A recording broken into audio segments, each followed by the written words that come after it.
इस खास डिस्कशन में, क्योंकि हम जिस तरह से देख रहे हैं कि आज पावर स्पेस में आप कोई भी ले लें, चाहे वो जनरेशन हो, ट्रांसमिशन हो या फाइनेंसिंग हो, सारा स्पेस बजिंग है। और ना सिर्फ ये, इलेक्ट्रिसिटी या इलेक्ट्रिसिटी कंजम्पशन से जुड़े हुए वाइट गुड स्पेस, उनमें भी एक अच्छी अप मूव है, अच्छी खासी अप मूव है।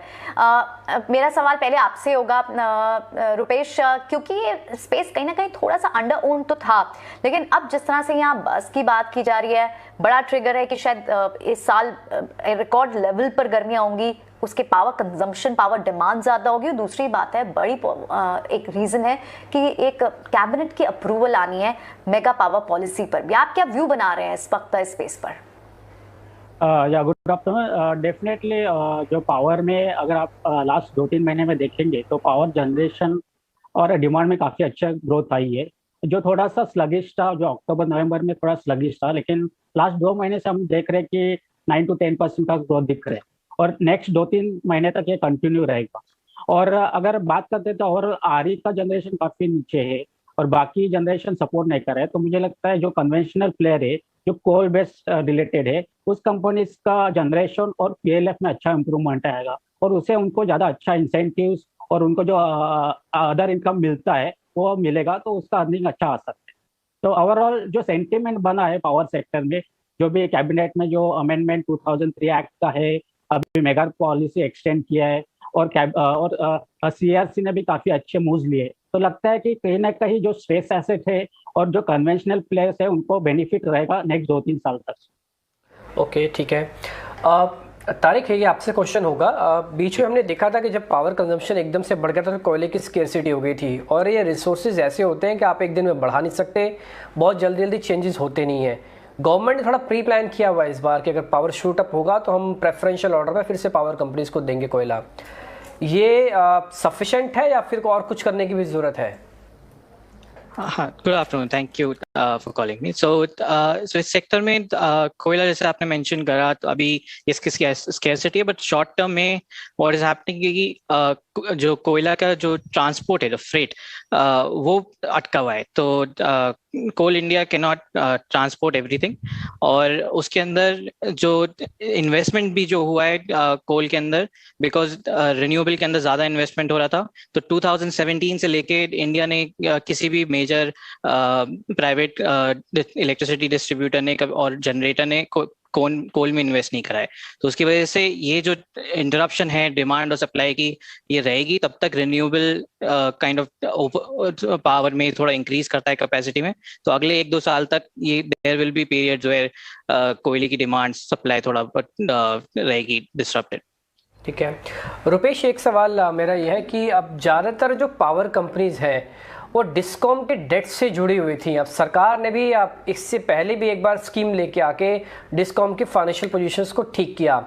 अब आज ही हम देख रहे थे कि अडानी पावर को डिस्कॉम से अच्छी खासी रकम वापस से मिली है। ये पॉलिसी फ्रेमवर्क पर डिस्कॉम्स का कितना सरकार मैनेज कर लेगी? क्योंकि सरकार को ना दो चीज़ें बहुत परेशान करती हैं, एक तो एयर इंडिया परेशान करती है, दूसरी पावर कंपनीज। वैसे अभी क्या है, पावर कंपनीज का जो आउटस्टैंडिंग ड्यूज है वो कम से कम 1,15,000 करोड़ के आसपास है, और हमें लगता है कि जो डिले होता है टैरिफ अप्रूवल में, उसके वजह से जो कॉस्ट इंक्रीज होता है वो फुल्ली पास ऑन नहीं कर पाते। लेकिन अगर आप कुछ स्पेसिफिक स्टेट्स को देखेंगे, जैसे यूपी के पास बहुत सारा पैसा था, वो उन लोग ने पेमेंट करना चालू कर दिया, तो खाली JNK का इश्यू अभी बाकी है। फिलहाल मुझे लगता है कि ये जो 1 लाख के आसपास जो पावर ड्यूज है वो मैनेजेबल है, पर आगे जाके जैसे रिन्यूएबल का पोर्टफोलियो उनका बढ़ेगा स्टेट लेवल पे, तो ओवरऑल उनका पावर कॉस्ट भी कम होगा। तो आगे जाके हम देखते हैं कि जितना आरई का कंट्रीब्यूशन बढ़ेगा उनके ओवरऑल पोर्टफोलियो में, तो और सेक्टर में जो डिस्ट्रीब्यूशन स्कीम्स आ रहे हैं, जो पैकेजेस अनाउंस हो रहे हैं स्मार्ट मीटरिंग का, TND लॉसेस कम करने का, और अगर रेगुलरली टैरिफ बढ़ता है और क्रॉस सब्सिडी चार्जेस भी कम होता है, तो मुझे लगता है ये सेक्टर काफी कमर्शियल वायबल हो जाएगा। लेकिन उसके लिए स्टेट का रिस्पॉन्स काफी इंपॉर्टेंट है, इसलिए मुझे लगता है सेंट्रल अभी काफी सारे स्कीम्स लेके आ रहे हैं, जो इलेक्ट्रिसिटी एक्ट में अमेंडमेंट लेके आ रहे हैं, so that they will encourage और स्टेट गवर्नमेंट को और सेक्टर को फुल्ली कमर्शियली वायबल बनाएंगे। तो मुझे लगता है आगे जाके ये सेक्टर में काफी सारा डेवलपमेंट हो सकता है, जो सेक्टर के लिए काफी अच्छा हो। ऑलराइट, तारिक, आप तो इन्वेस्टर हैं, आप इन्वेस्टिंग माइंड से ही सोचते होंगे।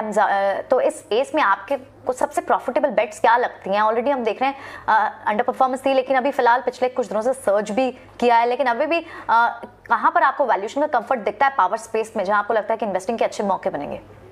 जी, सो प्राइवेट डिस्कॉम्स में ये अच्छा एरिया है इन्वेस्ट करने के लिए। मैं ज़्यादातर सेफ बेट्स लेता हूँ, जिससे कोई भी सेक्टर में कोई भी प्लेयर अच्छा करे तो, बट जैसे एक्सचेंज हो गया IEX, तो उसके अंदर कोई भी अगर रिन्यूएबल भी अच्छा करेगा तो भी IEX के पास मुनाफा आएगा। अगर प्राइवेट डिस्कॉम भी अच्छी करेगी तो भी IEX के इलेक्ट्रिसिटी वॉल्यूम्स इंक्रीज करेंगे, तो kind of a proxy safe bet area है। और प्राइवेट डिस्कॉम्स कैन अच्छा कर सकते हैं, और स्मार्ट मीटरिंग बहुत लार्ज स्केल इम्प्लीमेंट हो रहा है, और उसके अंदर एक दो स्मार्ट मीटरिंग प्लेयर्स हैं, वो भी थोड़ा अच्छा कर सकते हैं। तो ये 3 एरियाज है। ऑलराइट, ठीक है। तो ये सारे स्पेस हैं जहां पर तारिक को लगता है कि यहाँ अपॉर्चुनिटीज इन्वेस्टिंग के लिहाज से बनते हैं। रुपेश भी अपना व्यू दे रहे थे इस पूरा स्पेस पर कि किस तरह से पॉलिसी रिफॉर्म्स आ सकते हैं और कैसे स्टेट्स के लिए चैलेंज होगा रिन्यूएबल एनर्जी को अपनाने की यहाँ बात की जा रही है। Thank you so much for this discussion. आप दोनों का ही बहुत बहुत शुक्रिया आज समय देने के लिए और हमारे साथ इस इंपॉर्टेंट डिस्कशन का हिस्सा बनने के लिए।